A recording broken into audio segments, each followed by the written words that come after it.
Oyez, peuple de Konoha, j'espère que vous allez bien. Aujourd'hui, on s'attaque à un sujet qui me fait mal. Ce sont des animés qui m'ont vendu du rêve avec une première saison prometteuse pour ensuite me décevoir avec une suite totalement désastreuse. J'en ai sélectionné 3 qui m'ont particulièrement brisé le cœur. Donc j'ai envie de vous dire, trêve de bavardage, rentrons directement dans le vif du sujet.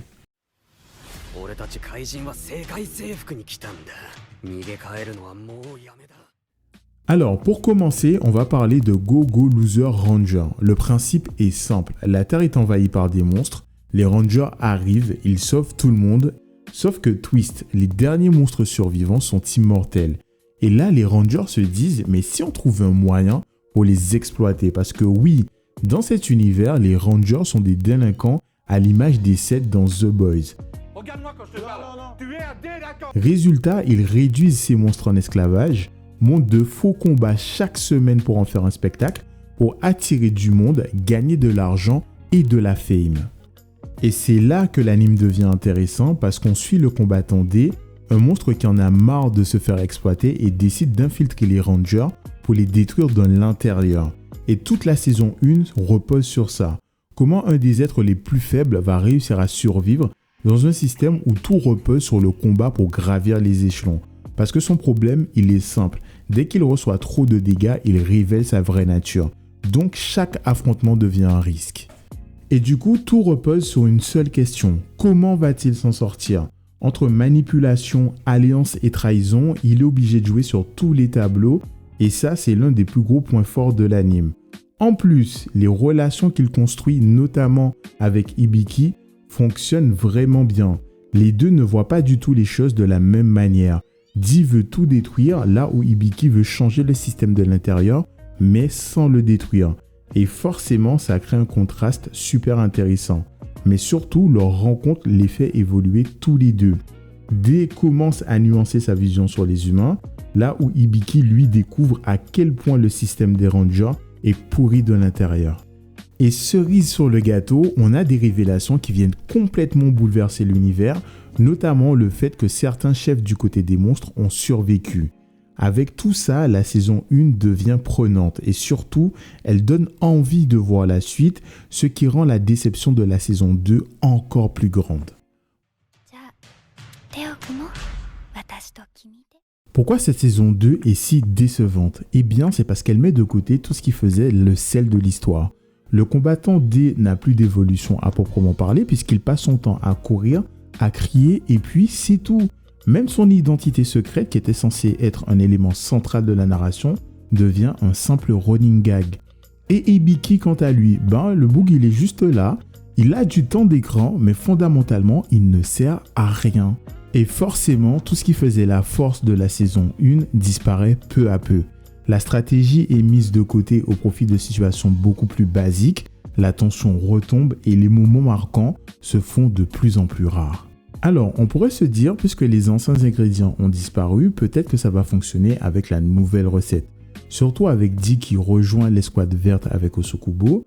Sur le papier, c'est une idée qui donne envie parce qu'on a une équipe plus petite, donc on s'attend à plus de développement de personnages, à plus de relations et surtout à plus de révélations.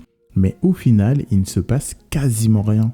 Et peut-être le meilleur exemple de ça reste le personnage de Osokubo lorsqu'on apprend que c'est un agent double qui travaille à la fois pour les Rangers mais aussi pour l'association de protection des monstres. C'est une révélation qui aurait pu être impactante, sauf qu'elle sort de nulle part. Il n'y a aucun indice et aucune construction narrative. Et les révélations sont comme ça tout le long de l'anime. Elles s'enchaînent, mais elles tombent toutes à plat. Du coup, on a une saison qui va vite mais qui n'avance pas du tout. Et à partir de là, je me suis dit, mais à aucun moment, je n'attends la saison 3.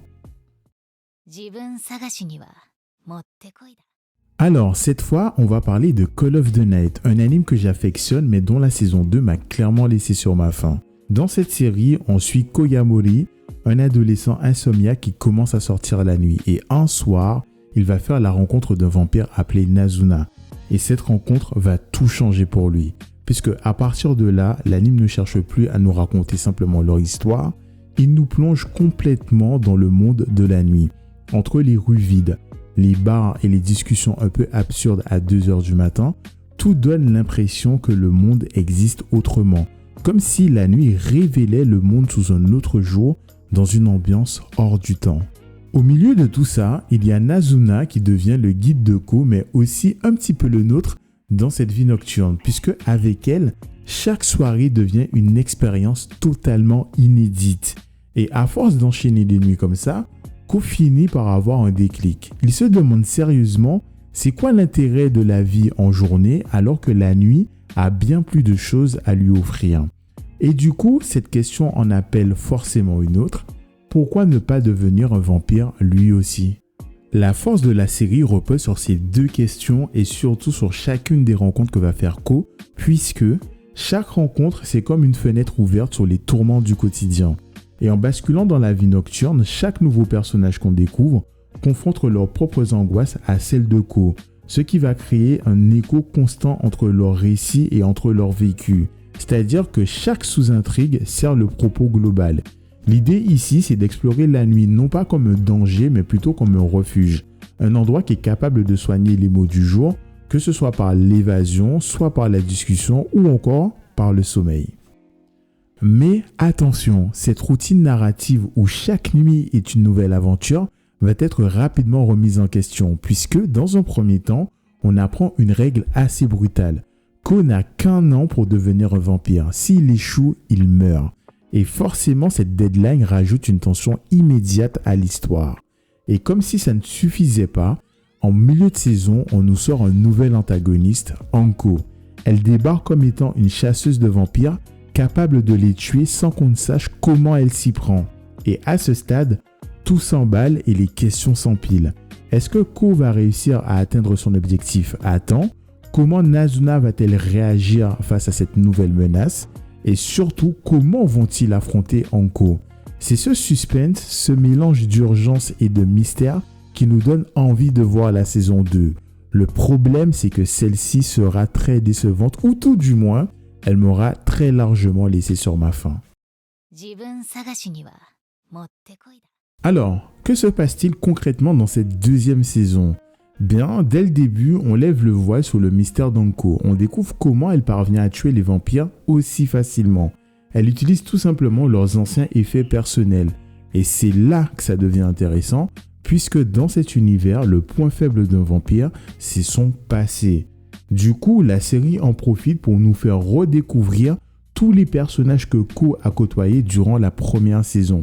Et ça nous permet de gratter à la surface de ces derniers pour savoir ce qu'ils étaient avant de perdre leur humanité, et ça donne une toute petite profondeur à l'histoire. Et on continue à gratter jusqu'à se heurter à un mur, à savoir Nazuna, puisque on va apprendre qu'elle n'a absolument aucun souvenir de son humanité. Et pour cause, elle n'en a jamais eu. Et c'est là que le récit nous lâche sa plus grosse bombe. Elle est née de l'union d'un humain et d'un vampire. Et puisqu'elle est née vampire, il n'y a donc aucun passé et aucun objet humain auquel elle pourrait se rattacher. Et les révélations vont s'enchaîner comme ça jusqu'à un moment où on comprend que le point de contact entre Anko et Ko, c'est tout simplement Nazuna, puisque au fond, ce sont deux versions d'une même histoire, mais qui ont pris des directions diamétralement opposées. Parce que là où Ko est encore dans cette fascination un peu naïve pour les vampires, Anko, elle, s'est déjà pris le mur de la réalité en pleine face. Elle aussi, elle voulait en devenir un, mais tout a basculé le jour où un vampire a massacré sa famille. Et c'est là que le miroir entre les deux est d'autant plus frappant, puisque Ko est exactement à la même place qu'elle occupait à l'époque, mais sans avoir la moindre idée de ce que son choix implique réellement. À ce moment-là, on avait tout. On avait de la tension et on avait du drame. Sauf qu'au moment de conclure, je ne sais vraiment pas ce qu'il s'est passé. Il suffisait de mettre la cerise sur le gâteau. Et en cuisine, je pense qu'il y a quelqu'un qui a débarqué, qui a pris ce gâteau qu'on a construit épisode après épisode et l'a envoyé valser. Et je ne comprends toujours pas. Puisqu'on arrive à la confrontation finale entre Ko et Anko. Et ça se règle avec un pur Naruto Talk no Jutsu où en gros, on va avoir Ko qui dit « Ce n'est pas bien d'être méchante, sois un peu gentille. » Et là, on a Anko qui répond « Ben ok, je serai gentil. » Et de là, tout le monde devient pote. C'est comme si les pertes, les traumatismes et les cicatrices physiques ou psychologiques n'avaient plus aucune importance. Tout ce qu'on a vécu depuis le début de la première saison jusqu'à ce dernier épisode n'a aucune incidence. Et c'est à ce moment précis que je me suis dit, ok, là, l'anime m'a déçu.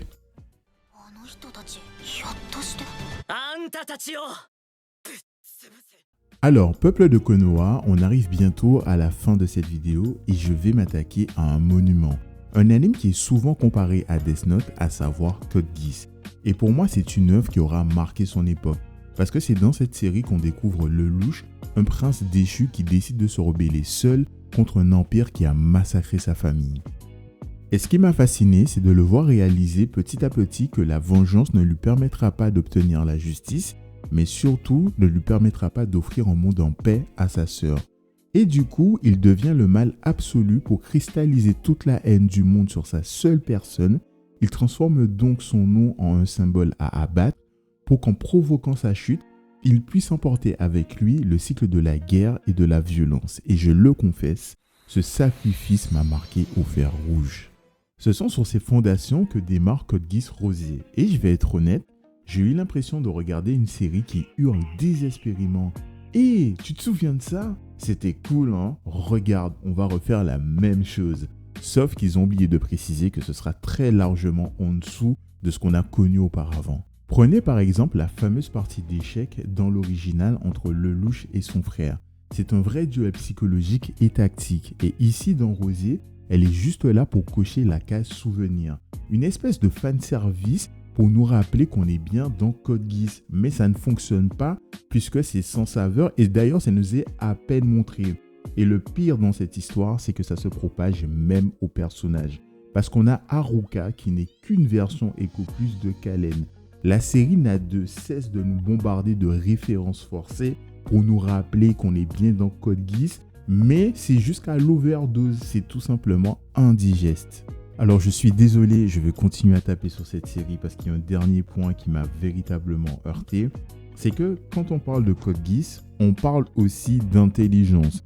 Alors on peut évaluer celle-ci comme on le souhaite, mais il y a matière à débattre et à discuter. Parce que Lelouch, lui, dans Code Geass, il a tendance à nous faire entrevoir un petit peu de ses calculs, un petit peu de ses doutes avant de frapper. Et ça lui donne, on va dire, une petite crédibilité à ce niveau-là. Or, Rosé essaie de nous faire croire qu'il est un stratège hors pair, sauf que la série ne nous permet pas d'en attester par nous-mêmes parce que à aucun moment il y a de la planification, de la préparation, des calculs et donc les doutes dont on a parlé à l'instant.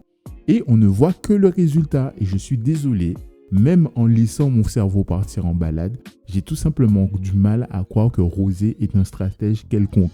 Par contre, est-ce qu'il a le pouvoir du scénario avec lui? Ah ça, j'en suis sûr. Et c'est dommage parce que ça aurait pu être bien parce que c'est Code Geass et j'aime bien Code Geass, mais là je peux rien faire. Je suis obligé d'accepter que c'est tout simplement pas ouf et ça me fait mal au cœur. Ça me fait mal au cœur.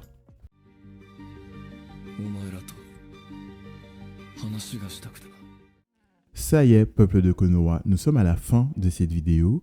Et pour conclure, on est sur 3 animes qui m'ont interpellé de par leur concept, de par leurs personnages et de par leur univers. Pourtant, leur suite n'a pas su faire honneur aux bases qui ont été posées par les premières saisons. Donc, vous l'aurez bien compris, ce sont des animes pour lesquels je ne suis absolument pas certain de regarder la suite. Mais vous savez, tout ce que j'ai sur le cœur et dans la tête. Du coup, j'ai envie de vous dire, c'est à votre tour. Dites-moi en commentaire quels sont les animes qui vous ont donné envie de voir la suite absolument. Mais une fois en face de vous, vous êtes dit non, là c'est trop, on est à la limite de l'insulte de la première saison. J'attends avec plaisir que vous me partagiez cela en commentaire. Et évidemment, d'ici à ce que vous fassiez tout ça, je vous souhaite une très belle et longue vie. Au revoir, merci. Au revoir, merci. Au revoir.